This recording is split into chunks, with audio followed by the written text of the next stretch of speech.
Praise the lord.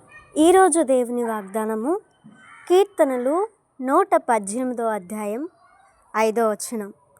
ఇరుకు నందుని నేను యెహోవాకు మొరపెట్టి తిని, విశాల స్థలము యందు యెహోవా నాకు ఉత్తరమిచ్చెను. ప్రియ సహోదర సహోదరులారా, ప్రభువు నేటి దిన వాగ్దానం మనతో మాట్లాడుతూ ఉన్నారు. ఇరుకు అంటే మనకు పులి స్టాప్ అంటే ఎంతో వేదనకరమైన స్థితిలో గుండా, మార్గంలో గుండా మనం వెళ్తూ ఉన్నామేమో. లైఫ్లో దిక్కు తోచని స్థితిలో మనము ఉన్నామేమో. నాకు ఎవరూ లేరు, నేను నిస్సహాయ స్థితిలో ఉన్నారేమో. ప్రభు నిన్ను అడుగుతున్నాడు, నీ స్థితిలో ఏ స్థితిలో నువ్వు ఉన్నావో ఆ స్థితిలో ప్రభు నీకు జయం ఇవ్వబోతున్నాడు. అలాగే ఆ స్థితిలో నువ్వు మొరపెట్టినప్పుడు ప్రభు ఉత్తరం ఇస్తాడు అని ప్రభు సెలవిస్తూ ఉన్నాడు. గనుక మనము ప్రభులో ఉన్న మనము విశ్వాసము కలిగి దేవునిలో నమ్మకముగా జీవించాలి.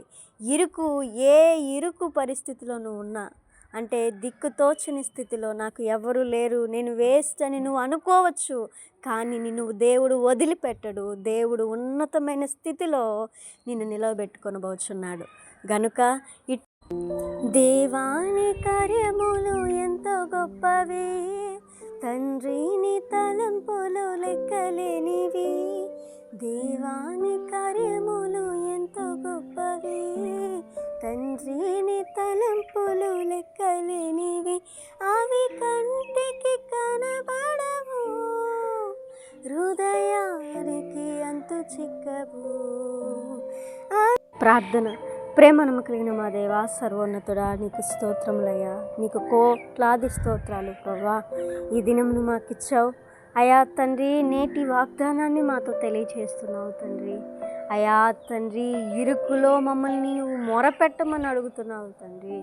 అయా మేము నీ యందు విశ్వాసము కలిగి మొరపెడితే మాకు విశాల స్థలము యందు నీవు మా కార్యాలు నెరవేర్చు దేవుడు అయ్యా. నీకు స్తోత్రాలయ్యా. అయా తండ్రి, మేము అడిగి ఊహించు వాటికన్నా అధిక మేలులు మా పట్ల నువ్వు చేసే దేవుడు నా తండ్రి. నీకు స్తోత్రాలయ్యా. ఈరోజు ఈ దినమున ఎవరైతే బిడ్డలు పని బాటలకు వెళ్ళి వస్తూ ఉన్నారో వాళ్ళ యొక్క పనిలో జయప్రదమైన నైనా తండ్రి నీ కృపను అనుగ్రహించయ్యా. నీకు స్తోత్రాలు ప్రభువా. అయా తండ్రి, ఈ వాక్యాన్ని విని వాక్యానుసారంగా ప్రతి బిడ్డ నీలో జీవించే కృపను నైనా, నీలో నిన్ను స్తుతించే కృపను ప్రతి బిడ్డకు అనుగ్రహించమని వేడుకుంటూ నజరేయుడైన యేసు క్రీస్తు నామమున ప్రార్థించి బతిమలాడి వేడుకుంటున్నాము నా తండ్రి. ఆమేన్.